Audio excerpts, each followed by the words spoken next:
Hola, bienvenidos a un capítulo más de Sin Tacones y Sin Pena. Hoy nos encontramos de manteles largos porque es el cumpleaños de nuestra invitada. Hola. Hola, hola. Bienvenida, Maritza. Hola, muchas gracias por la invitación, Nancy. Muchas gracias por abrirnos las puertas en este espacio donde las mujeres compartimos nuestras historias de vida, y yo creo que de todas las historias de vida hay algo que se puede recuperar, rescatar y aprender. Y sobre todo apoyar a las mujeres y más. Hoy es tu cumpleaños. Hoy 15 de agosto. Tenemos 34 años. Felicidades, muchas felicidades gracias. Y muchísimas gracias de que estés aquí en un día tan especial y nos estés dando un espacio pequeño. Sí, muchas gracias. Muchas gracias por la invitación. No, gracias a ti por estar. Vamos a comenzar, vamos a hablar. ¿Quién es Maritza? Maritza, nosotros la conocemos como una mujer muy intrépida, una mujer que ama sus raíces, una mujer que le gusta el bosque, que le gusta el campo, pero háblanos un poco de ti, de tus raíces. Bueno, pues yo soy Maritza de la Rosa, soy originaria de Tlaxcala de Favela, Estado de México. Me considero, pues sí, con raíces otomíes, mis rasgos, mi carácter, la fortaleza que caracteriza mucho a este grupo indígena, pues yo fui dotada de esos genes. Soy una mujer de pueblo, mi papá, mi mamá pues son personitas de labrar la tierra, de cuidar sus animales, de comer sano, de comer orgánico, con muchos valores, la honestidad, el respeto, la honradez, la solidaridad. Entonces pues ahí crecí en este entorno, en la naturaleza. Desde pequeña mi papá me llevaba al bosque, mi mamá íbamos por hongos, íbamos a sembrar papas, íbamos a las milpas. Entonces crecimos en un ambiente muy rural, muy natural. En la época de los 90 me desarrollé con muchas carencias, como todo México. Yo creo que el 90% de los mexicanos que vivían en pueblos, vivían con muchas carencias, pero pues gracias a Dios esas carencias también te hacen salir adelante, ¿no? Te hacen salir adelante. Las cosas buenas pues es esa parte familiar, esa parte rural, que es muy, muy preciada, es muy bonita, esa parte de los valores, que cuando uno sale a otros espacios te das cuenta que sí tienes una forma de actuar, de pensar y de ser diferente a la gente de la ciudad. Porque bueno, también mi papá, a pesar de ser un hombre muy, muy de pueblo, también siempre me inculcó a mí la parte de leer, de estudiar, él leía siempre el periódico. Cada 15 días hay un periódico nuevo. Entonces esa parte política, porque él leía La Jornada, entonces yo leía los encabezados del movimiento zapatista, leía los encabezados del campo, de las crisis económicas, y entonces siempre esa parte como cultural, como política, como antropológica, social, la tuve muy presente. Y siempre mi mamá siempre nos apoyó, pero mi papá ha sido un papá que aunque era de pueblo, nunca nos dio ese título de mujeres deben de obedecer a los hombres, o ustedes nada más van a estudiar hasta la primaria, o ustedes nada más van a tener ciertos roles, porque lo demás, los hombres, solamente es de hombres, las mujeres no lo pueden hacer. Entonces mi papá siempre nos enseñó esa parte de que nunca nos marcó o nos limitó por ser mujeres, siempre nos impulsó a que tenemos que crecer, que salir adelante, que podíamos llegar lejos, que nunca nos regañó por hacer cosas de hombres, o sea, como, no sé, subir a los árboles o vestir de tal manera. Nunca, siempre decía que teníamos gran capacidad para lograr muchas cosas, para estudiar, para salir adelante. Sí, tuviste siempre o sea, esa imagen, tu padre todo un ícono del municipio de Isidro Fabela, cronista de Isidro Fabela, un campesino, siempre está presumiendo todos sus logros, bueno, todo lo que hace en el campo, sus videos en el bosque últimamente, he visto sus videos con tu hermano. Y sobre todo, o sea, me sorprende ahorita que me dices que tu papá no tenía esos, digamos, rasgos machistas y decir, las mujeres, así como crecimos aquí en Tlaxcala, las mujeres tienen un rol, los hombres tienen otro rol. Qué bueno, o sea, ahorita me impacta que me digas que tu papá, o sea, no estoy diciendo que no, o sea, yo lo admiro mucho, pero que siempre fue porque en todos lados siempre escuchas que hay un rol, y todos lo tenemos aquí en el pueblo. Y más nosotros que, bueno, yo que soy más grande que tú, lo viví, tal vez no directamente, pero sí en todo el pueblo. Inclusive sabías que todavía cuando yo estudié había mujeres que no llegaban a la secundaria, se quedaban en la primaria y muchas no terminaban la secundaria. Y luego pues a mí me tocó en una época donde ni siquiera había bachillerato. Cuando yo salí de la secundaria no existía una prepa. Y después comenzó, creo que esa misma generación, fue la primera generación de un bachillerato aquí, y hubo más oportunidades para las mujeres, pero tú, ¿cuántos hermanos son? Somos 7 hermanos en total, son 4 mujeres, son 3 hombres, 7 en total, entonces sí. ¿Y tú eres la más pequeña? Era la más pequeña, me crié como la más pequeña. Gocé de los privilegios de ser la hija más chiquita porque la verdad es que eso me dio ciertos lujos. La consentida. Era la consentida, la que casi no regañaba. Mi papá nunca los regañó. Pero sí eso me trajo muchos privilegios. Cuando tenía 10 años, tuve una hermana. Entonces, bueno, aquí siempre cuento esta historia porque yo cuando tenía como 28 años me sentía muy vieja, me sentía que ya no podía más con la vida. Me sentía así como de que no, la vida es muy pesada, ya no tengo nada más que hacer, mi vida ya está marcada, etc. Y en eso recordé que tenía 28 años, no me acuerdo si tenía 25, 27, y me di cuenta, no sé, entró mi papá y dijo que iba a ser su cumpleaños, y entonces me di cuenta que mi papá era muy grande. Mi papá me tuvo a los 50 años. O sea, cuando yo nací, mi papá tenía 50 años. Y para esto, pues ya tenía 75, 77. Y fue la primera vez que yo hice, en mi cabeza me cayó un balde de agua, que mi papá ya era un viejito. Porque yo, desde que nací, o sea, mi papá tiene una energía jovial. Entonces, yo cuando nací, mi papá me iba a dejar al kinder, mi papá me acompañó a muchísimas cosas, pero yo siempre sentí que él tenía 20, siempre sentí un papá jovial, yo nunca sentí que yo tenía un papá grande, que tenía un papá viejito, siempre sentí un papá extremadamente jovial. Y entonces en ese momento yo dije, o sea, yo tengo 28 años, no tengo ni la mitad de la vida que había vivido mi papá cuando me tuvo.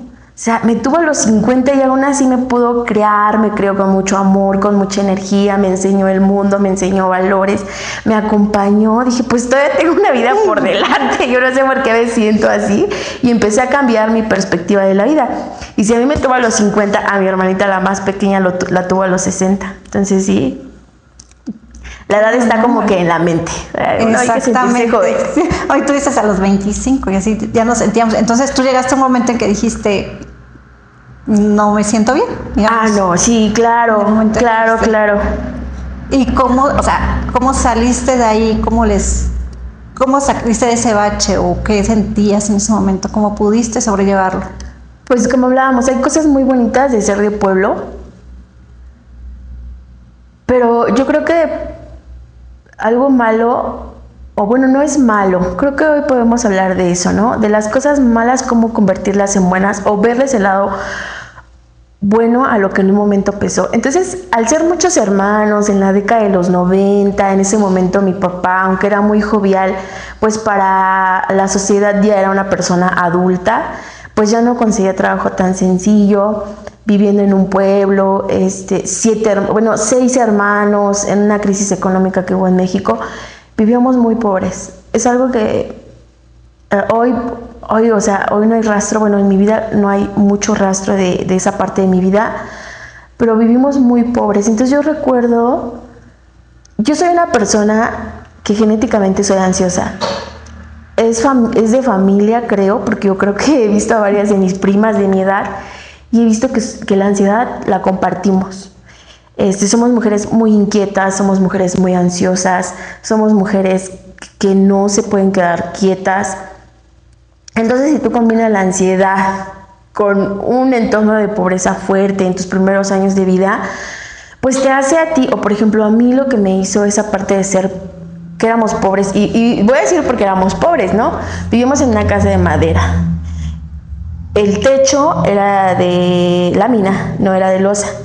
Entonces yo me acuerdo que llovía en esta época de lluvias y se metía la lluvia.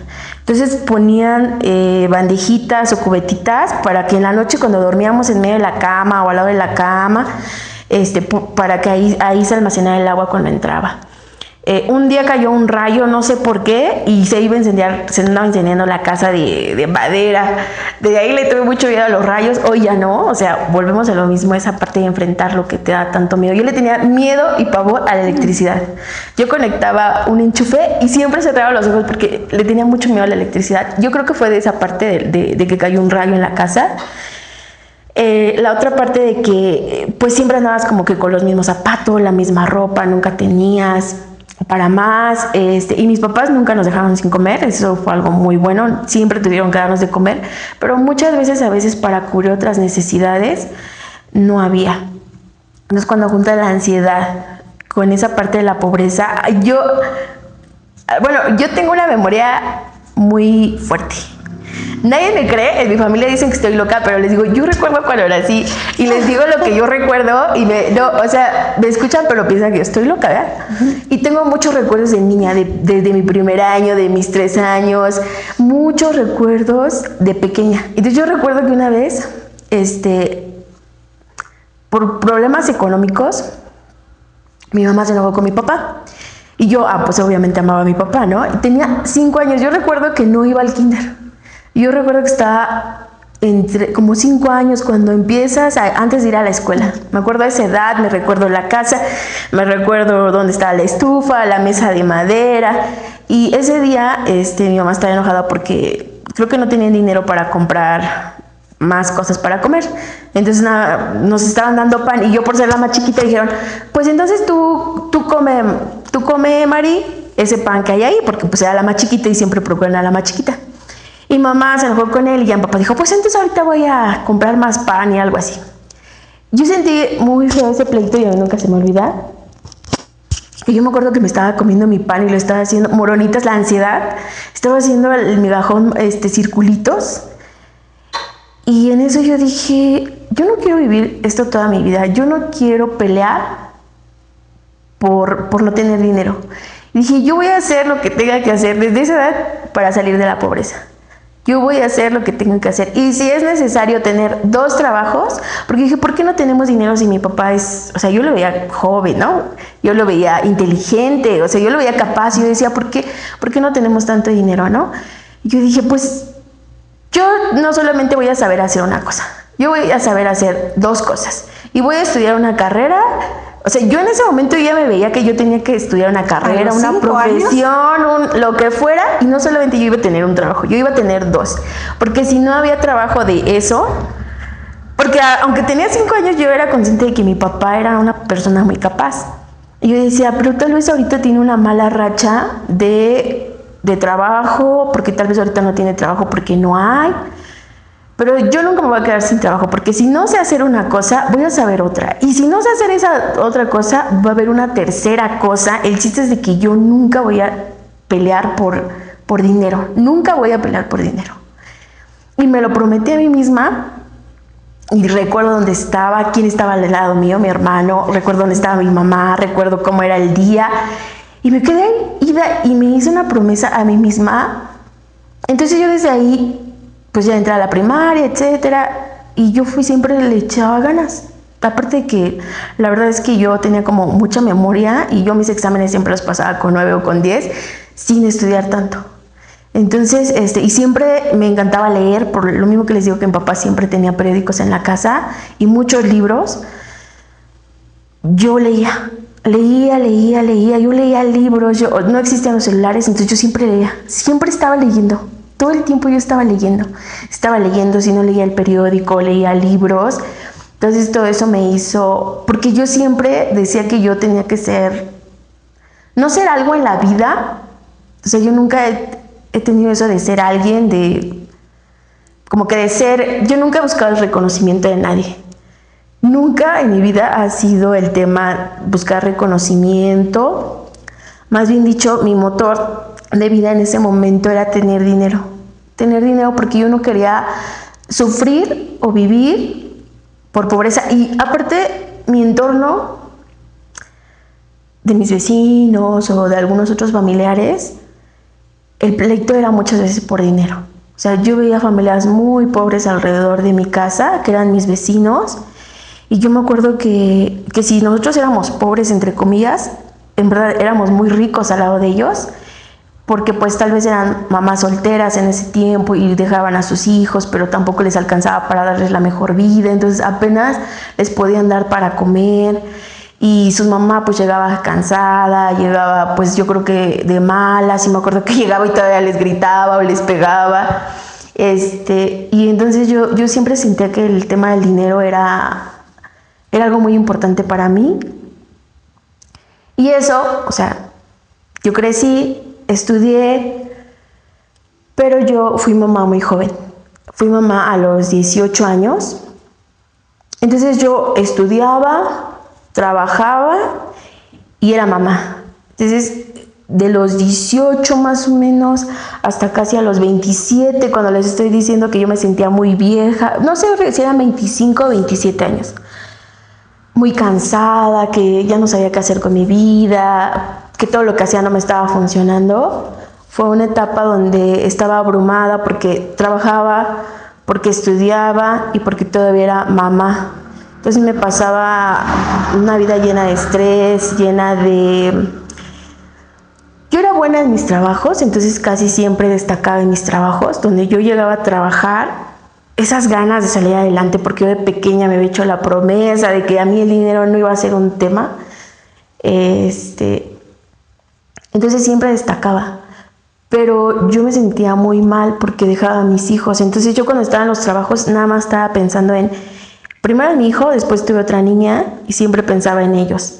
Y cuando estaba con ellos siempre estaba pensando, me faltó esto, ¿cómo mejorar en esto? Es que hubiera perfeccionado tal, ¿cómo mejorar otra cosa? Entonces siempre me di cuenta que yo tenía un conflicto, nunca estaba en paz, no estaba feliz, no estaba en armonía, porque llevar esos dos roles y de la forma en que yo lo hacía, porque yo lo hacía basado en la ansiedad y en el miedo a la escasez. Entonces son motores que te llevan a lugares lejos, pero que interiormente también te llevan a mucha desarmonía dentro de ti. Entonces yo venía con eso, cargándolo, me pasaban muchas situaciones en la vida. Como dicen por ahí, que yo era la guerrera la guerrera favorita de Dios, porque dices, ya no quiero ser. Me metí en un tema, resolví ese tema y estaba metido en otro. Si no era en las relaciones de pareja, si no era en problemas económicos, si no eran también en problemas familiares, todo me pasaba a mí. No sé si soy una persona hipersensible, porque también lo que le pasaba a mi familia, a mis hermanos principalmente, a mí me afectaba demasiado. O sea, yo cargaba también con problemas que no eran míos. Sí, hoy por hoy he trabajado mucho en mí, pero cargaba con problemas que no eran míos. Cargaba ese miedo enorme a la carencia. Cargaba esa ansiedad que si no la controlas, pues te puede llevar a crisis de ansiedad, te puede llevar también a depresiones profundas, te puede llevar a estancamiento, porque a veces esa misma ansiedad de querer hacer las cosas perfectas, de querer salir adelante, de quererlo hacer lo mejor posible, es tanto que te estancas. O sea, que no haces ni una cosa ni resuelves otra, nada.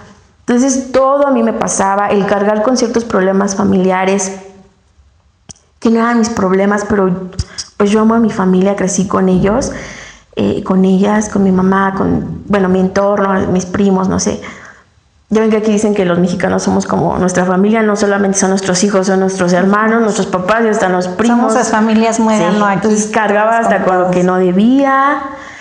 Y entonces pues sí, en un momento colapsé. Sí colapsé. Me dio cansancio crónico, porque yo recuerdo que cuando yo descansaba, bueno, les voy a contar parte de mi vida actual. Yo recuerdo que ya existían las redes sociales, yo me separé del papá de los niños y fui mamá soltera, y recuerdo que trabajaba mucho por criarlos, por darles de comer, por buscar, porque a veces tuve hasta 3 trabajos. Trabajé de mesera, trabajé en lo que yo estudié relacionado a trabajo social, trabajé de secretaria, de lo que yo fuera, vendedora, de lo que yo fuera con tal de llevarle de comer a mis hijos, de darles una vida más digna, porque les recuerdo que yo tenía un miedo a la carencia muy fuerte, tenía un miedo a la carencia demasiado fuerte. Entonces yo de lo que fuera yo trabajaba, no me importaba. No me importaba que ganara poco, no me importaba que no era de mi carrera, yo trabajaba de lo que fuera. Pero estaba ya cansada porque incluso trabajaba los fines de semana. Entonces yo recuerdo que estaba en mi cama y cuando el papá de mis hijos se los llevaba, yo me quedaba en la cama. Y yo recuerdo que veía mis estados y veía a una amiga que la veía corriendo y subía sus estados de ¡ay, qué bonito es correr! ¡Ay, qué lindo es correr! ¡Ay, gracias a Dios por una nueva oportunidad, un nuevo amanecer, recibiéndolo, corriendo dentro del bosque! Y yo veía sus estados y decía, ¿quién en su sana vida le va a gustar correr un domingo cuando el domingo es para descansar? O sea, esa persona está mal, está mal de la cabeza. Y yo decía, ¡ay, no! ¡Qué horror! Y quitaba sus estados. O sea, bueno, ya pasaba la página y decía, ¡qué horror! Y me volví a dormir. Pero porque yo podía dormir todo el día. Yo podía dormir todo el día. Y no descansar. Y no descansar. Porque cuando tú por muchos años trabajas muchísimo, cuando trabajas más de la cuenta, cuando no descansas, porque a mí la ansiedad me llevaba, yo me paraba a las 5 de la mañana y para mí ya era tarde. Yo me paraba a las 6 de la mañana y para mí ya era tarde. No, y si me paraba a las 8 de la mañana a hacer mis cosas ya era muy tarde.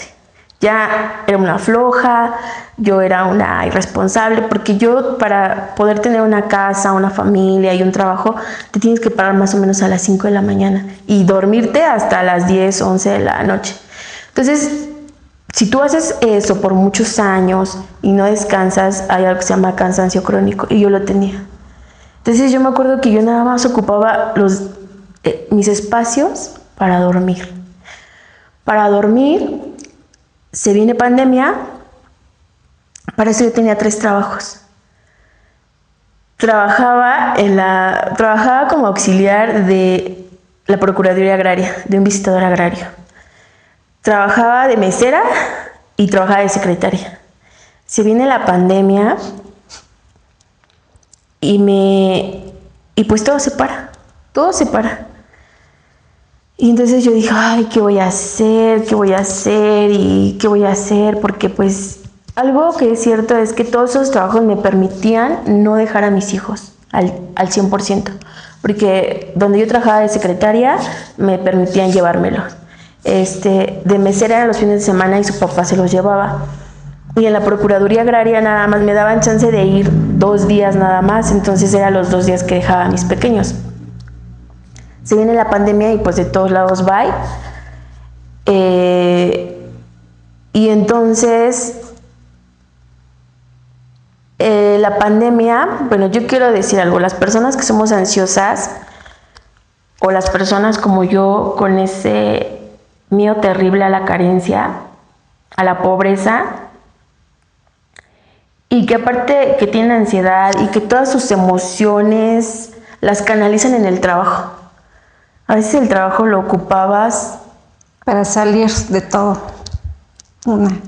Para olvidarte de todo lo que pasaba.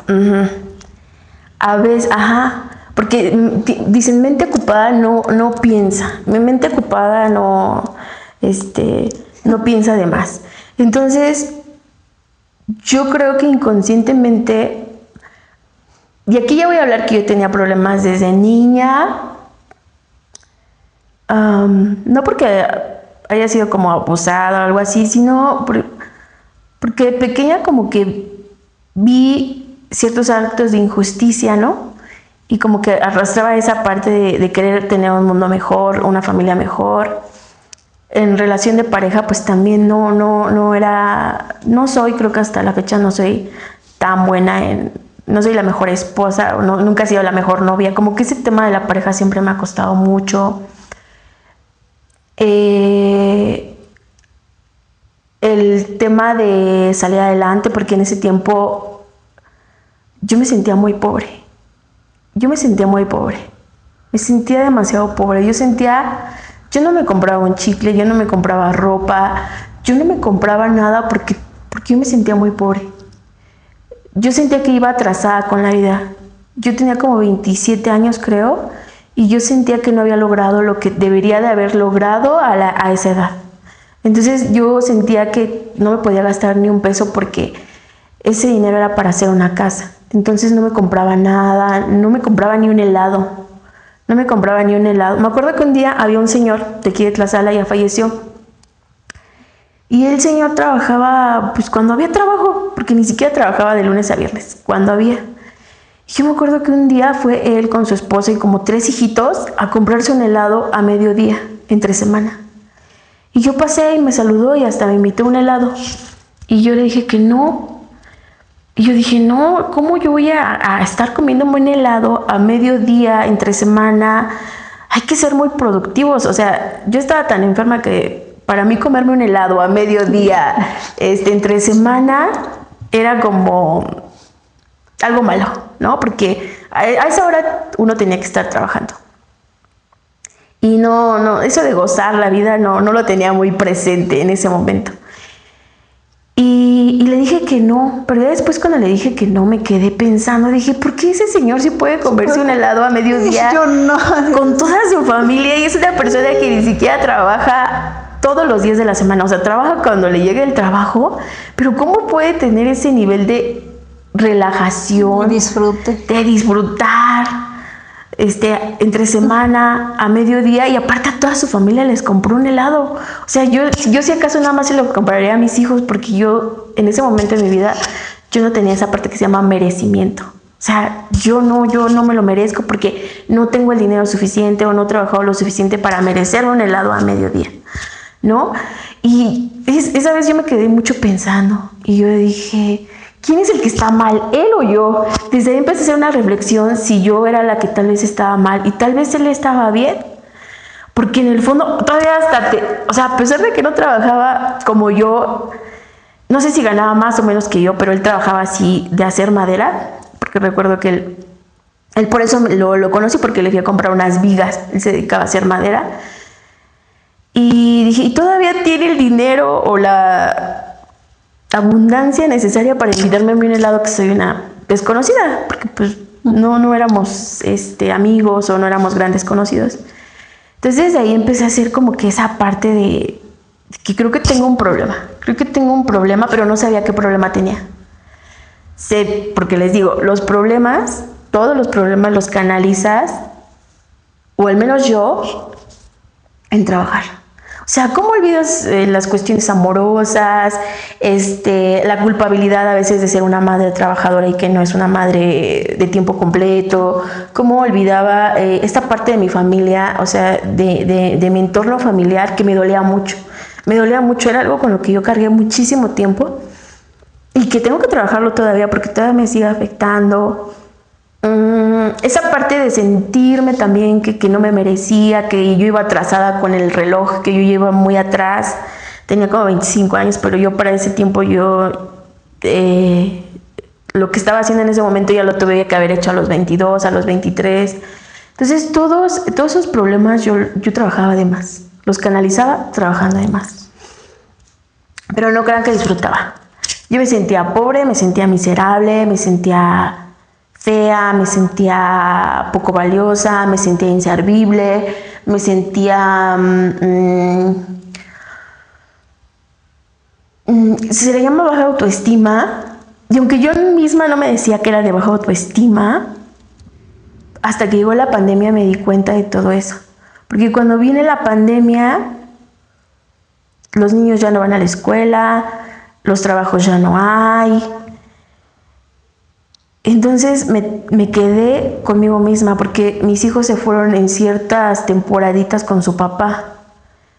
Entonces me quedaba sola, sin trabajo, sin hijos, sin ocupaciones, no podía salir. Y entonces fue cuando la pandemia a mí me ayudó a enfrentarme a mí misma y me di cuenta que no era feliz. También me di cuenta que en ese momento, con mis 3 trabajos y por ahí recibíamos un apoyo del gobierno, mis ingresos mensuales eran de 30,000 pesos.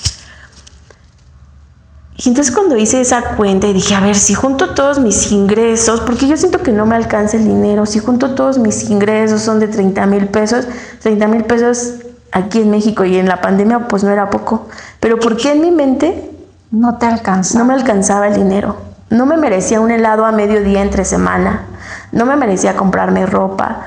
No, a mis hijos sí les trataba de dar, pero como que a ustedes sí les doy, pero yo no. Y les daba lo menos. Tampoco era que les comprara todos los juguetes ni todos los helados, no. Les compraba así un helado y nada más un helado entre semana, no más. No, pero por una cuestión de carencia mía. Y yo dije, porque por eso también fui con un vecino, me acuerdo que lo fui a visitar y me abrió las puertas de su casa.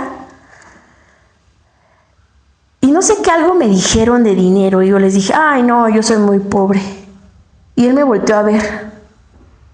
Me volteó a ver con una mirada no mala, no grosera, no de risa, pero su mirada me marcó. Me dijo, no digas eso. Me dijo, no digas eso. No puedes tú decir eso, que tú eres pobre, porque tú no eres pobre. Y en eso yo volteé a ver su casa. Estábamos en su patio y su patio era de tierra. Su casita era muy humilde. Tenía caballos, vivía del campo. Y me di cuenta que efectivamente él, si no trabajaba un día, no tenía para comer. Yo dije, oye, sí es cierto, o sea, ahí fue cuando yo ya me di cuenta que sí tenía un problema de carencia, de falta de merecimiento. Ahí fue cuando dije, no, sí tengo un problema, o sea, ¿cómo yo puedo decir que soy pobre cuando yo tengo una casa? Porque para esto yo ya tenía una casa. En ese momento yo ya tenía una casa. Yo podía darme el lujo de no trabajar y tener ciertos ingresos. Más aparte trabajar y tener más ingresos. Las condiciones de mi casa eran mejores. Y entonces sí me di cuenta que era como una burla o algo malo decir que no tienes dinero, cuando en verdad hay gente que sí tiene dinero, que sí no tiene dinero. Desde ahí ya no vuelvo a decir, eso me marcó, él no lo sabe, ¿no? Pero desde ahí yo ya no vuelvo a decir que no tengo dinero. Puedo decir, en este momento no puedo pagar tal cosa. Pero desde ahí ya nunca he vuelto a decir, eso ya tiene que como no tienes dinero. Como 4 o 5 años que yo ya no he vuelto a decir que no tengo dinero. Y a veces sí no tengo dinero, pero ya no lo digo. Aprendí esa lección sin insultos, sin nada, de aprender a darme cuenta que tenía dinero.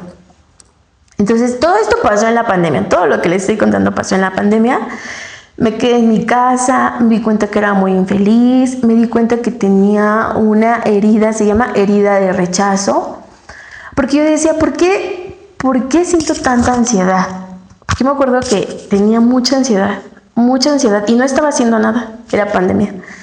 Y aquí adentro, o sea, en esta parte entre el corazón y la boca del estómago, ahí yo sentía un hueco, como que me daba náuseas, como que por aquí sentía como si algo estuviera girando dentro de mí, pero era una sensación no de felicidad, no de amor, no. Era una sensación como de insatisfacción, como de ansiedad, como de peligro, como que yo sentía que era un peligro, pero que va a pasar algo malo, etcétera. Ahí fue cuando descubrí que tenía ansiedad. Esos son en ciertas partes como principios de crisis de ansiedad. Me di cuenta también de dónde venía. Yo decía, ¿por qué me siento así? Si, pues mira, estoy acostada en una cama, en una casa. Mis hijos están bien, mis hijos están bien, mi familia está bien. ¿Por qué siento esto? Y es esto que me está atormentando, y me di cuenta que eso me venía atormentando desde que yo era pequeña. O sea, que yo yo desde pequeña siempre tuve eso. O sea, hice memoria y hice un trabajo de análisis profundo. A ver, ¿desde cuándo yo siento esto? Y me empecé a dar cuenta que desde que yo tengo uso de razón, tenía eso. Y yo dije, pero no es agradable. Y me acuerdo que decía, a ver, ¿por qué estoy estresada? Si tienes una casa, si tienes hijos. Y yo decía, es que mi vida no es perfecta. O sea, porque yo ahorita estoy aquí acostada cuando yo pudiese estar haciendo, no sé, algo para mejorar mi casa, algo para generar dinero, algo para ser mejor persona. Hacer ejercicio, ¿no? Porque yo siempre he padecido en cierta parte sobrepeso. Entonces, algo para hacer ejercicio. No, y entonces mi mente, y aquí ya quiero hablar a temas más profundos, mi mente era como de que eres una huevona, eres una floja, eres una inservible, eres fea, eres no sé qué, y todo eso. Y me di cuenta que yo trataba, y por eso, y la ansiedad, junto con esa herida enorme de rechazo, yo trataba de buscar la perfección, porque según yo, en un inconsciente muy profundo, si tú eres perfecta, la gente te va a aceptar. Entonces por eso yo trataba de ser perfecta, y aunque yo por más que le echara ganas, en mi mente nunca era perfecta, siempre me faltaba algo, siempre me faltaba. Si no era una cosa, era otra. Si no era dinero, si no era belleza, si no era fuerza, si no era agilidad, si no era mejor, cocinar mejor, ser mejor esposa, o sea, lo que fuera, a mí siempre me iba a faltar. Entonces yo por eso trataba de echarle muchas ganas a la vida, y eso de trabajar de más, de hacer de más, me llevaba a esa parte de cansancio, esa parte de ansiedad, esa parte de no merecerte nada, de que tienes que trabajar duro, de que tienes que prácticamente sufrir para merecerte algo. También me di cuenta que yo no me aceptaba. No me aceptaba. Y yo me acuerdo que así toda fea, sin hijos porque se habían ido, la casa toda sucia, voy y entro al baño y me veo al espejo y digo, no, es que no, yo no puedo aceptar a esa mujer que está enfrente de mí. O sea, vela, es fea, no está trabajando, les recuerdo, era pandemia, no está trabajando, no está haciendo nada de su vida, ni siquiera tiene a sus hijos con ella. O sea, tú tan bonita y dices que te sientes fea, o sea, te sentías fea. Ni siquiera tiene a sus hijos con ella, ni siquiera puede tener una familia bien, ¿no? Y yo decía, no, ¿yo cómo voy a aceptar a esa mujer? Solamente cuando sea perfecta la puedo aceptar. Pero aquí voy a meter otra parte. Yo no sabía poner límites. Entonces también eso hacía que mucha gente a veces me tratara mal o abusara. Dicen, abusan de mi nobleza. Pues sí, sí existe el síndrome de abusan de tu nobleza, porque tú cuando tienes una herida de rechazo, tú piensas que si dices que no, tú piensas que si vas a poner límites, la gente te va a rechazar. Tú piensas que para que la gente no te rechace y te acepte en su círculo familiar, social, laboral, siempre tienes que ser servicial, siempre estar dispuesta para los otros. Y yo también, eso me llevaba a estar muy cansada porque siempre daba de más, ¿no? Siempre si me pedían algo yo daba de más, siempre estaba dispuesta. Volvemos al entorno familiar, pues mis hermanos principalmente estaban pasando por problemas, ¿no? Y entonces yo era así como la que les iba a resolver o a estar con ellos. Es un tema de un peregrinaje profundo, pero me dolía emocionalmente lo que les pasaba a ellos, pero también me llenaba de ansiedad cómo poderlos ayudar, ¿no? Cómo dar algo de más, cómo estar presentes, porque cuando amas a alguien quieres que esa persona no sufra. Entonces siempre, o sea, les digo, yo me cargaba problemas que no eran míos. Entonces eso también me llevaba a un agotamiento emocional y físico, porque a veces piensas que el dinero lo va a solucionar y no, hay cosas que el dinero no soluciona. Entonces todo eso me llevaba a mí al agotamiento físico, a la no aceptación, al dar de más, al tratar de ser perfecta, al no aceptarte. Me vi en el espejo y dije, no, pero ya no podía más. Entonces para esto les digo que tenía ese hueco en el corazón y yo me acuerdo que salí a correr. Fue la primera vez que yo salí a correr. ¿Aquí al bosque o...? Fue al bosque. Yo me acuerdo que no me sentía bien, no había dormido esa noche. Algunos le llaman la noche oscura del alma. Yo no sé si fue mi noche oscura del alma, pero no había podido dormir bien. Llevaba como una semana sin dormir bien. No estaban mis hijos, porque recuerdo que no estaban ellos. Y al ser pandemia, no trabajar, no hacer... O sea, esa parte de tener muchos trabajos para olvidarse de tus problemas, no ser productiva, el no poder salir, me estaba generando crisis de ansiedad. Y me acuerdo que yo quería huir de mi realidad. Yo quería correr. Nunca me dieron ganas de no me dieron ganas de suicidarme, de quitarme la vida, pero me daban ganas de salir corriendo. O sea, ahorita los veo y son problemas mínimos, pero en ese momento cuando yo los estaba viviendo, eran problemas en ese momento cuando yo estaba ahí. Para mí era, no soy buena madre, no estoy bonita, no sé ser buena pareja, no soy buena hermana, no soy buena hija. ¿Qué más? Y lo que más me podía, esa parte económica, no estoy produciendo, ¿no? O sea, no sé qué hacer, no estoy produciendo nada. Ni siquiera tenía mi casa limpia, o sea, porque como les vuelvo a decir, a veces la ansiedad te puede llevar a estancarte, ¿no? O sea, mira, ni siquiera he recogido mi cuarto, mi cocina, el baño, y me daban unas ganas enormes de salir corriendo y dejar esa vida. Ahora yo no sé, porque yo siempre que veía a los vagabundos me preguntaba, ¿cómo los vagabundos llegan a ser vagabundos? Y yo a veces pienso que les da una crisis existencial de vida, que no se quitan la vida, no se suicidan, pero salen huyendo y abandonan familias, trabajos, identidad, la identidad que tienen la abandonan. Entonces yo me acuerdo que me dio una sensación enorme como Forrest Gump, yo recuerdo esa película, de salir corriendo y no regresar. Entonces yo dije, me siento muy mal, no sé qué hacer, y creo que era una crisis de ansiedad porque me sentía mal, así mal, o sea, sentía que algo iba a estallar dentro de mí, y dije, voy a salir a correr, o sea, como que mi impulso fue salir a correr, pero vas a regresar, no te vas a ir derechito por la calle como una persona perdida, vas a regresar. Entonces yo salí corriendo a mi casa, y a donde dije que tenía que regresar, me dije, ya no te vayas más para allá, no te vas a seguir corriendo, ahí te vas a esperar.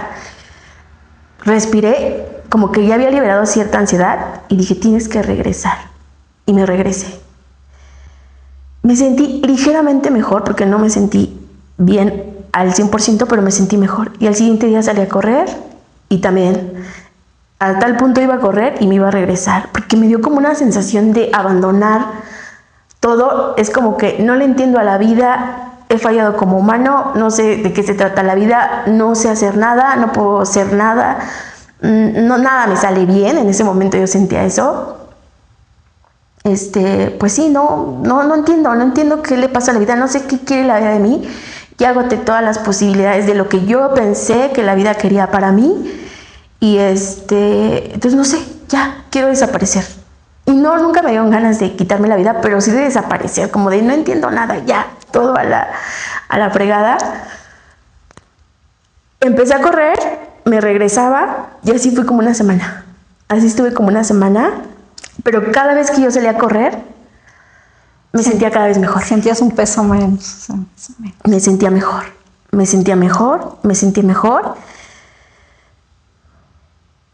Y voy a hablar de un tema muy delicado,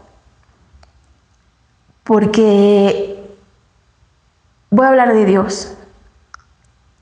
Y hablar de Dios es algo, es muy delicado, porque a veces cada quien entendemos a Dios de formas diferentes. En el mundo cada quien tiene un Dios diferente. En México somos católicos, y le voy a ser honesta, como que a mí el Dios católico, no Jesucristo, porque no, Jesucristo no, pero el Dios el católico, como que yo sentía que a mí no me servía. O sea, sentía que como no me servía, no lo tomaba en cuenta. Entonces, cuando a mí me dan estas crisis de ansiedad,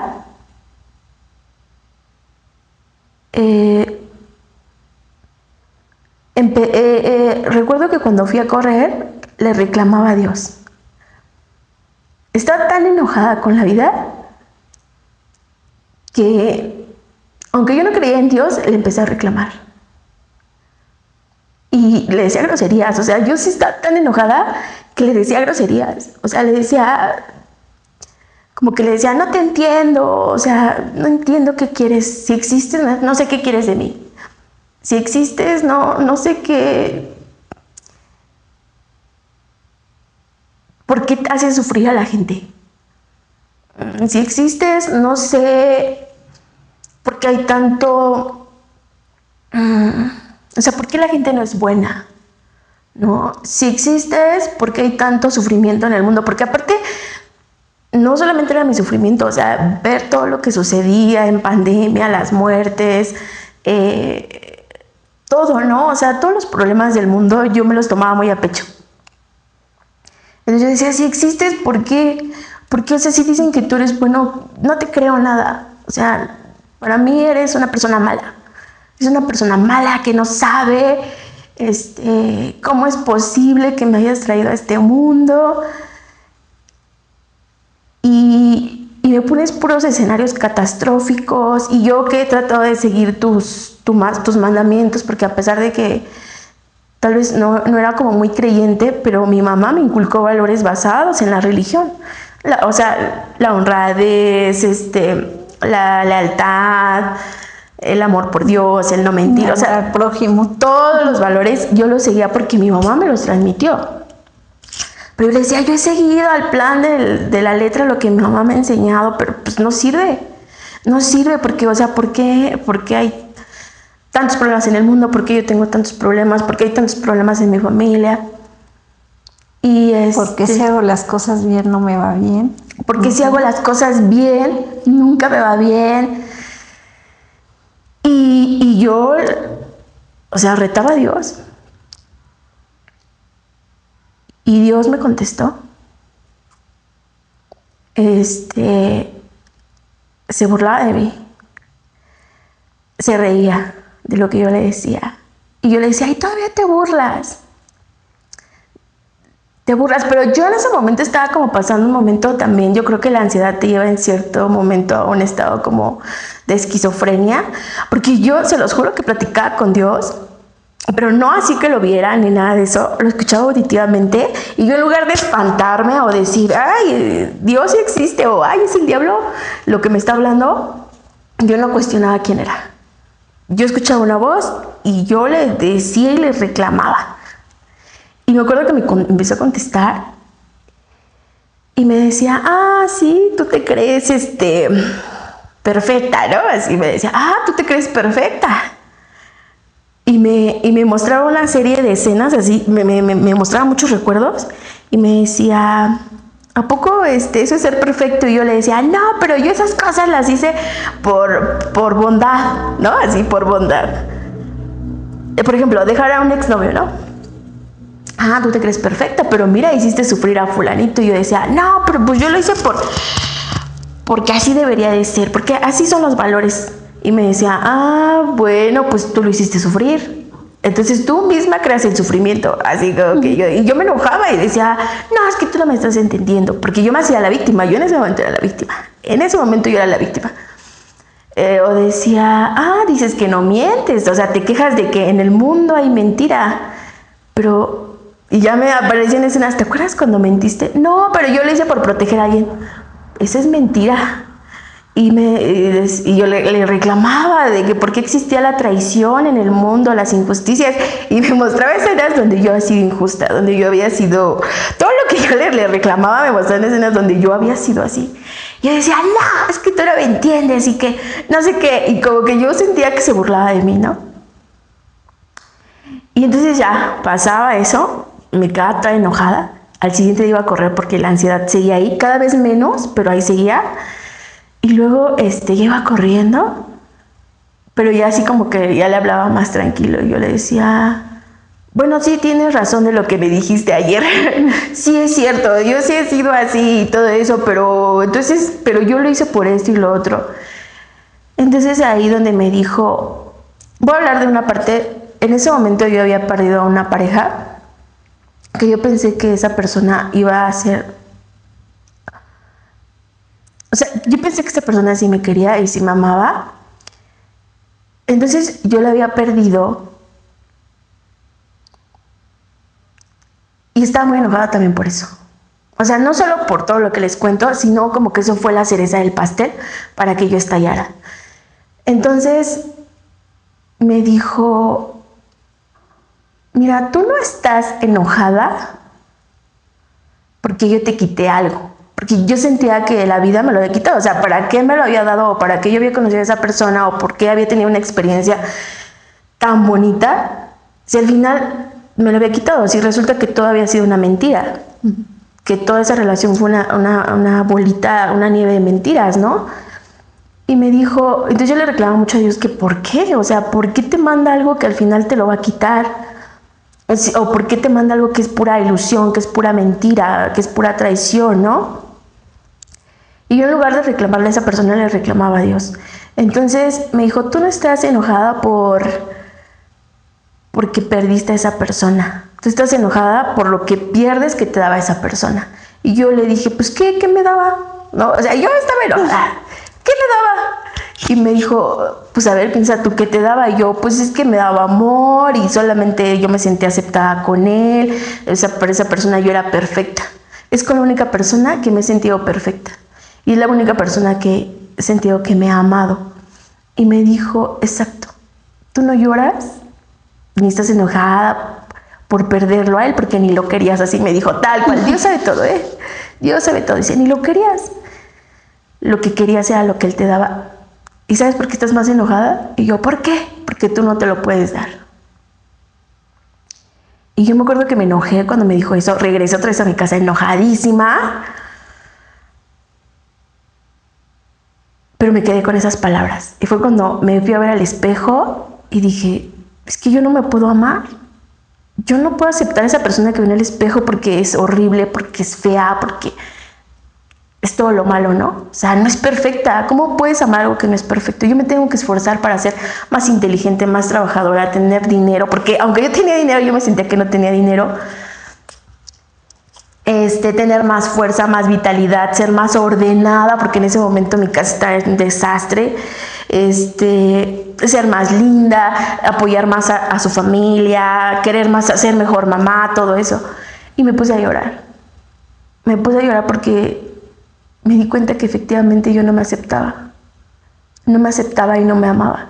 Y ese enojo, la cerecita del pastel de haber perdido a esa persona, no era por haber perdido a esa persona, era lo que esa persona me daba y que yo no lo tenía. Entonces, al siguiente día voy a correr y me dice, pero yo ya estaba cada vez más tranquila. Y le dije, ¿y cómo puedo hacerlo? ¿Cómo puedo hacer eso? ¿Cómo puedo aceptarme y amarme? Y entonces ahí empecé el camino. Ahí empecé el camino que es la mujer que hoy soy. Porque yo decía, es que sí, o sea, llegas al momento de la aceptación. Efectivamente yo no me amo, yo no me quiero, yo no me acepto. Y no puedo. Y entonces llegas como ese momento de rendición ante Dios, de ayúdame, ok, ya sé. Ayúdame, por favor, ayúdame. No sé cómo hacerlo. no sé. Y desde ahí empecé a correr. Ya no por ansiedad, sino empecé a correr porque me di cuenta que cuando yo iba al bosque escuchaba y tenía esa conexión. Hay personas que le pueden llamar Dios, hay otros que pueden decir tu ser, tu inconsciente, o sea, hablando de la ciencia, pues te dicen que es tu inconsciente, que tienes una relación con tu inconsciente, etcétera, etcétera. Otros dicen que es tu ser superior, otros que son ángeles de la guarda, otros que son bueno, hay gente que hasta dice, no, es el diablo, no le hagas caso. Pero empecé a correr por eso, porque cada vez que yo iba a correr, no siempre,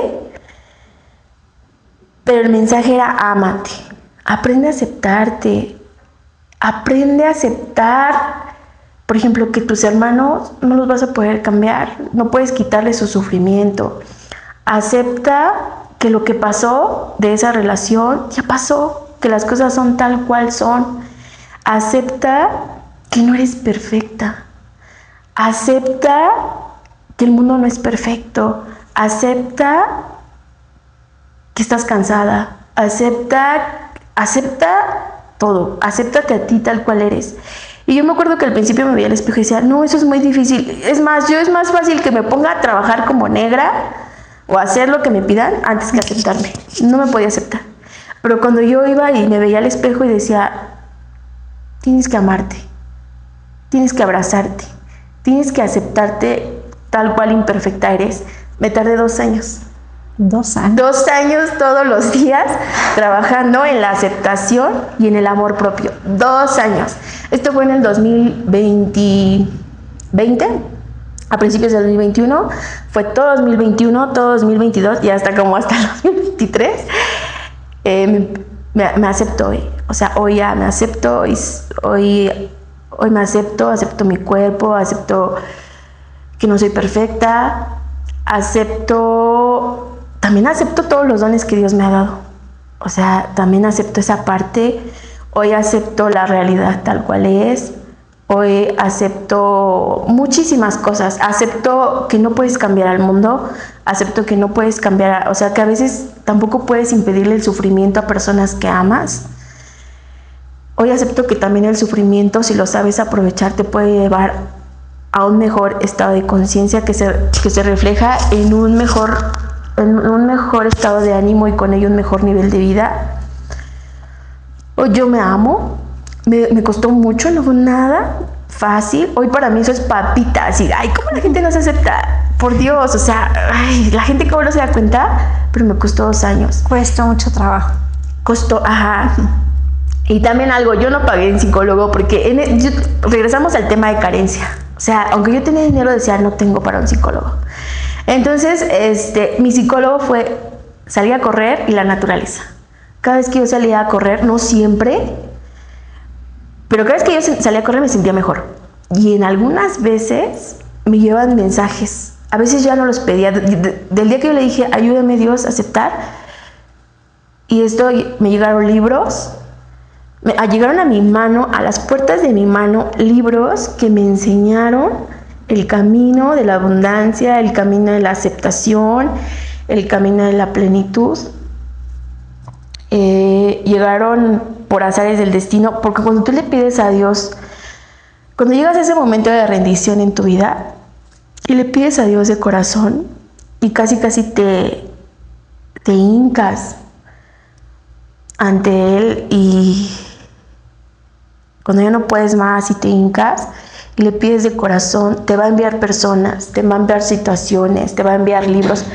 El mensaje llega de diferentes formas. A mí me llegó a través de personas, de libros, porque en ese momento Dios me mandó a nuevas personas. O sea, fue una nueva temporada de mi vida. Llegaron nuevos personajes, gente que... La segunda parte. La segunda, fue una nueva temporada, nuevos personajes. Me acompañaban al bosque. Quisiera decir sus nombres, pero todas esas personas que me acompañaban en el principio al bosque, ustedes no saben lo que me transmitieron. O sea, yo siempre pensé que ustedes eran unas personitas que Dios las utilizaba para poder ir al bosque, para obtener ciertos mensajes, porque En ese momento ellos me estaban compartiendo su vida, sus aprendizajes, y justo en ese momento yo necesitaba ese aprendizaje. Porque de ahí para acá todo ha sido muy bueno. O sea, necesitaba personas, llegaron personas a mi vida que en ese momento, ahorita tal vez ya no están en mi vida, pero en ese momento era lo que tenía que aprender de ellos. Entonces llegaron personas muy buenas, mensajes, libros. Voy a mencionar, para las personas que sufren ansiedad, trabajan mucho y no entienden el porqué de la vida y que hacen de todo para ser felices. Me llegó un libro que se llamaba El poder del aquí y el ahora, así se llama, y ese libro es muy sencillo, pero me enseñó a cómo trabajar la ansiedad. Volvemos a repetir, yo era una persona con ansiedad. Ese libro me enseñó a trabajar la ansiedad, me enseñó a vivir en el presente y la aceptación, esa parte de la aceptación, de aceptar todo, de aceptar lo bueno, lo malo, y te explica el por qué, y por lo general te dice que viene de miedos que tenemos. Y también un libro de la abundancia, que es el poder de la palabra. Es chiquitito, y ese libro me aprendí cómo manejar ese problema de carencia, ese miedo a la carencia.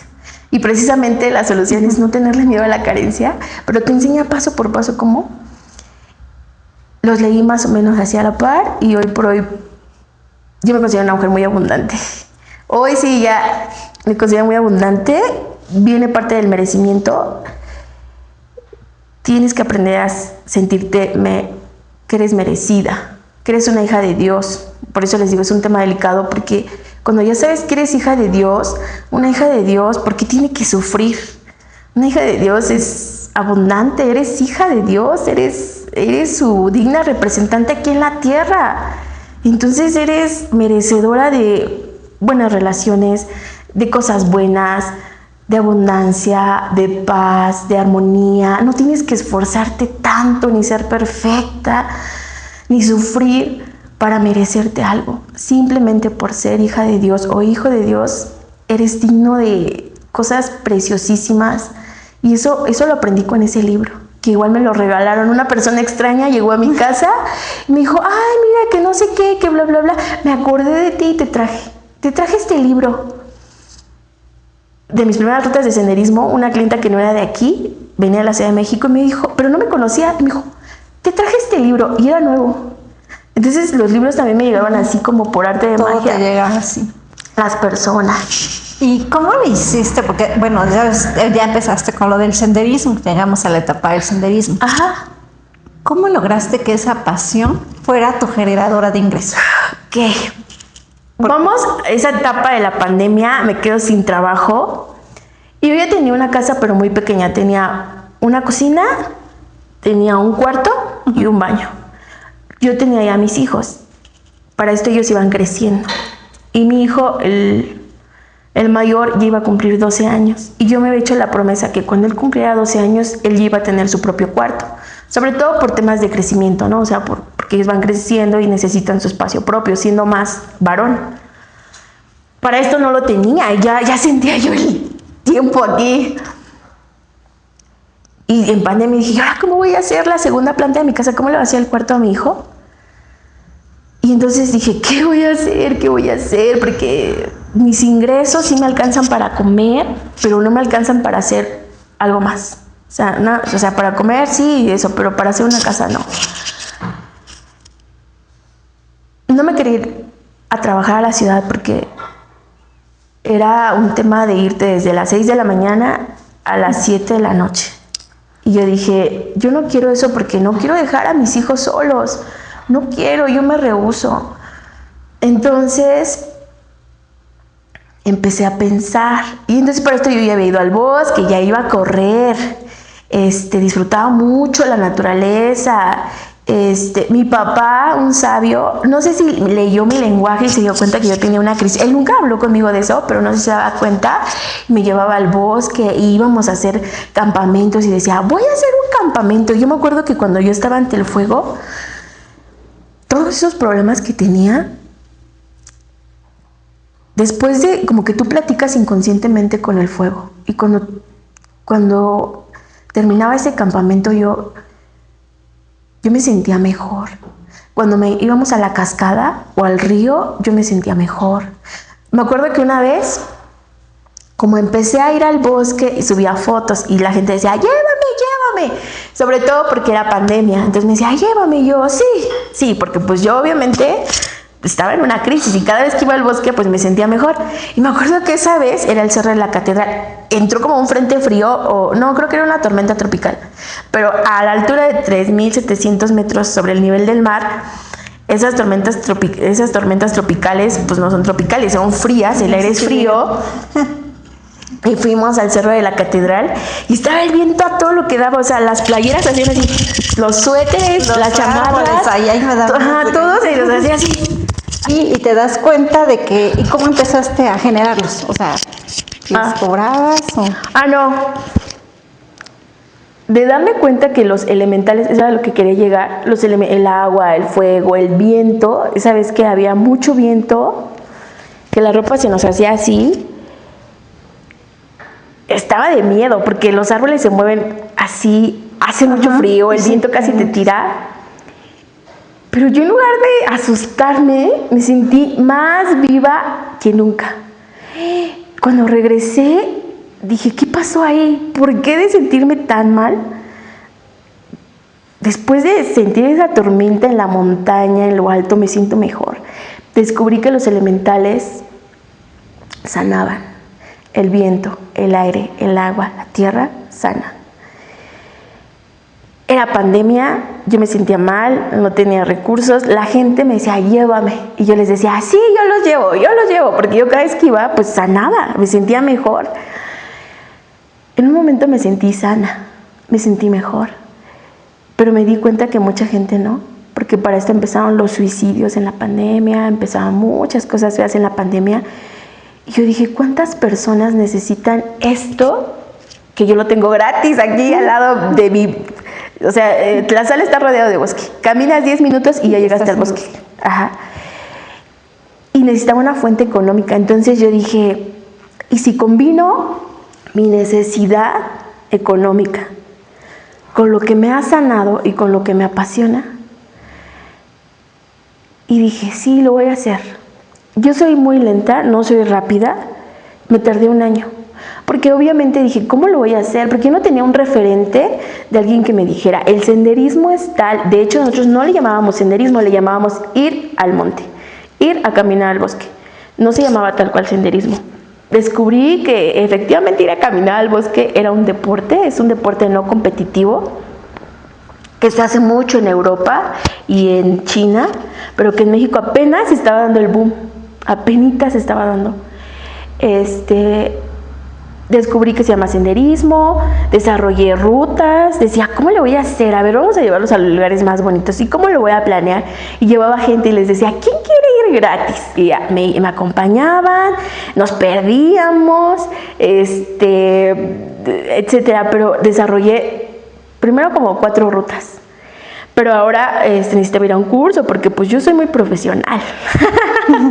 Y dije, o sea, pero si pasa algo, o sea, X, porque esa ansiedad siempre te lleva también a pensar en lo malo. Entonces me preparé, me fui a un curso allá por, en Orizaba, las faldas de Orizaba, en Chalchicomula, Puebla.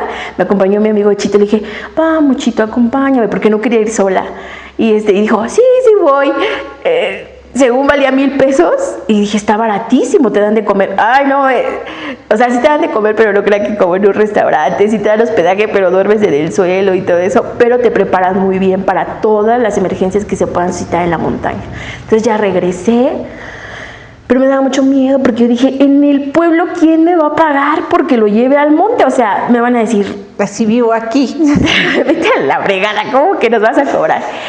Y yo decía, no, pero lo tengo que hacer. ¿Cómo lo voy a hacer? Y decía, ¿cómo? Porque para esto yo todavía sufría de ansiedad. El proceso de lo que les cuento de pandemia, que reconocí todos mis temas, a sanarlos, es un proceso. 2 años para el amor propio y la aceptación, y casi 5 para manejar el tema de ansiedad. O sea, yo el tema de ansiedad tiene como 1 año, 2 años que ya lo manejo, pero me costó más. Entonces la ansiedad me llevaba a decir, no, ¿y si esto no funciona? ¿Y si fracaso? ¿Y si nadie me contrata? ¿Y si todo sale mal? Pero esa necesidad de decir, es que tienes que generar dinero, o sea, ya tu hijo está creciendo, necesitas hacerle un cuarto propio, no pueden dormir todos en este cuartito. Entonces, por mí, o sea, con ese estrés, esa ansiedad de tienes que hacer un cuarto más para tus hijos, una casa más amplia, no pueden vivir todo el tiempo aquí, pero tenía mucho miedo, nunca se me va a olvidar, tenía mucho miedo de que fracasara. Tenía mucho miedo de que no funcionara. Tenía mucho miedo esa parte del fracaso, de verte como una tonta, de verte como alguien que no sabe hacer nada, que sus ideas son tontas. Pero bueno, pudo más el amor por mis hijos, y lo voy a decir así, el motor más grande que he tenido son mis hijos. No hablo mucho de ellos porque es una parte muy valiosa para mí, pero es el motor más enorme, es el que me ha sacado de toda mi zona de confort y el que me seguirá sacando. Y entonces lo hice por ellos, con mucho miedo, con muchos pensamientos de que no iba a funcionar, pero me animé, saqué mi primera salida, un 1 de mayo que la hice con campamento. Era la ruta de senderismo, solamente vinieron 2 clientas y los demás éramos personajes. Eran más personas, pero uno era mi amigo, otro era mi otro amigo, otro era mi prima, otro era mi... puros conocidos, pero como que el chiste era hacer creer que ya éramos una agencia, que hacía senderismo, que manejaba el tema de los campamentos y del senderismo al 100, que estaba actualizado, que sabía de normas y así, porque yo dije, ¿quién va? No, nadie me conoce, aparte yo no conocía a nadie de la comunidad montañista, nadie de la comunidad senderista. Lo más cercano era aquí un biólogo, Víctor, que hacía ya una ruta de senderismo, pero con fines educativos, no con recreación ni con lucro. Entonces, para mí era como muy diferente porque él traía estudiantes por lo general de su propia universidad y yo era gente que no me conocía. ¿Quién iba a creer en una chavilla X, no? Y entonces así como que al principio me ayudaron mis amigos, lo publicamos en una página de senderismo y les dije, pónganse a comentar, porque para esto subo el post y alguien, quién sabe quién, se le ocurre decir, no, Presa Iturbide es lo más inseguro del mundo, no vayan. Y yo dije, no puede ser, no. Y yo le mandé mensaje a mis más cercanos, ¿no? A mis 5, 6, 7 personas más cercanas de, oiga, no, les mando el link, pero comenten que ustedes ya han ido, porque ya habíamos ido, o sea, mentir no hicimos. De que es muy seguro ya ellos. No, yo he ido, es súper seguro. No, ahí hemos acampado, es súper seguro. Porque yo antes de hacerlo hicimos pruebas piloto de campamento y de senderismo para ver que nos iba a fallar. Entonces, todos los que me acompañaron a las pruebas piloto ahí les pedí de favor que comentaran. No, sí es súper seguro, no, sí, que no sé qué, nosotros hemos acampado y todo es seguro, no, es precioso, es hermoso y así. Bueno, entonces el chiste es de que se desarrolló en ese post un montón de comentarios de que yo sí he ido, no, sí es inseguro, no, está muy bonito, porque ya más gente empezó a comentar sus experiencias y muchos decían que era padre, otros decían que era inseguro, otros que hacía mucho frío, etcétera. Pero eso hizo que tuviera como cierto viralidad, bueno, o que... O sea, entre más comentarios, reacciones, se activa más.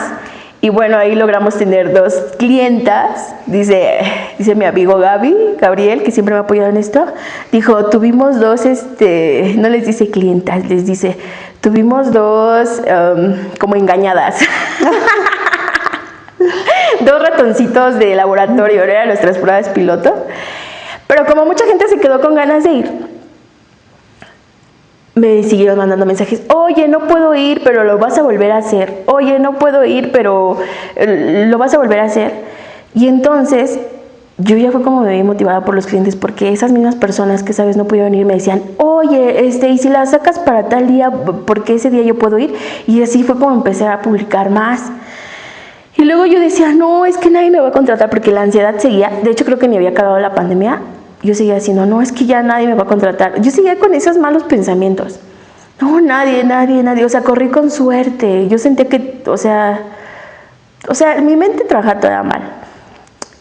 Pero había un cliente que cada mes me pedía un senderismo. Me decía, ¿y ahora a dónde nos vas a llevar? Y entonces como él me lo pedía, y él venía con 3 personas, siempre con su esposa y con su hija, se llama Octavio Chavira, entonces un saludo a él. Él no sabe que en el fondo a mí me motivaba y me obligaba a hacer nuevas salidas cuando yo estaba llena de miedo. Tenía mucho miedo.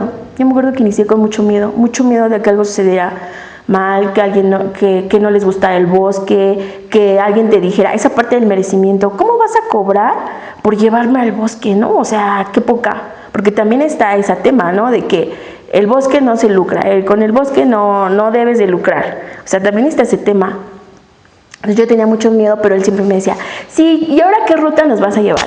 Y luego había un chico que se llamaba Cristian también, él no sabe lo que hizo por mí, pero Cristian Pérez cada mes traía una chica diferente. Entonces él también me contrataba y me decía, oye, voy a llevar una chava, para este fin, ¿tendrás? Y yo, ay, sí, y entonces ya sacaba salidas. Y cada mes traía una chica diferente. Yo creo que estaba como que tratando de conocer a alguien y pues en eso traía una chica diferente cada mes. Y ellos dos me hicieron que yo no me echara para atrás. Entonces desde el 2000, llevo 4 años, desde el 2022, el 1 de mayo del 2022 yo inicié formalmente como guía, un año de preparación previa antes. Y ellos fueron ellos y luego vinieron más personas. Y se van recomendando así. Sí, que me decían, llévanos, y venían, ¿y ahora dónde nos vas a llevar? Entonces ellos siempre me motivaron a que esto sí iba a funcionar, que mis ideas no eran tontas, que este era un trabajo digno, y que es un trabajo digno, y le voy a decir por qué. Porque no dañas la naturaleza porque lo hacemos con cuidado, no es nada más ir a caminar y ya, hay que darles ciertas indicaciones, cuidas el bosque. 2, porque muchas personas, principalmente mujeres, mi público es más mujeres que hombres, quieren ir al bosque, no saben orientarse, les da miedo el bosque, pero cuando tú los llevas con seguridad, cuando conoces la zona, cuando conoces a las personas, cuando conoces y dominas el tema, ellas se sienten seguras.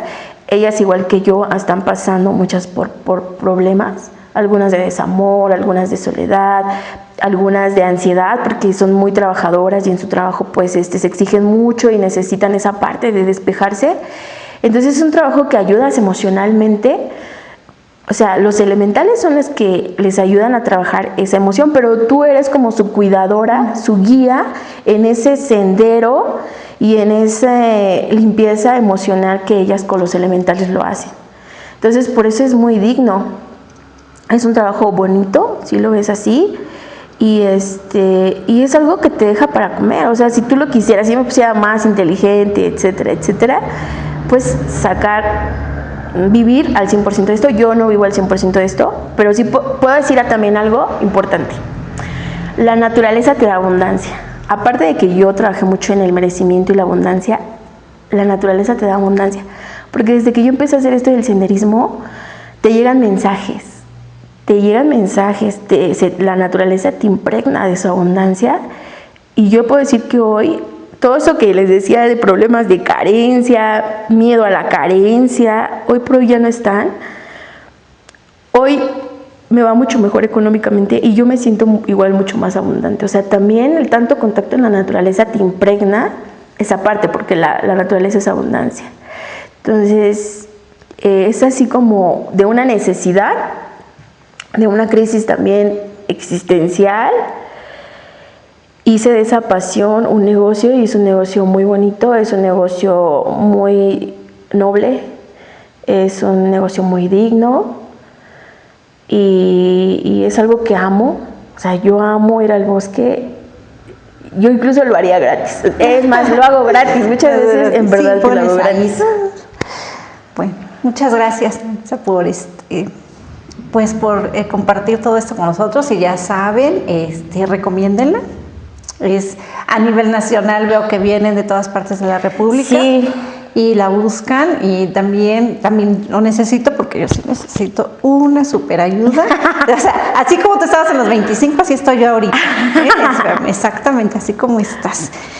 Y bueno, como es tu cumpleaños, tenemos un pequeño obsequio.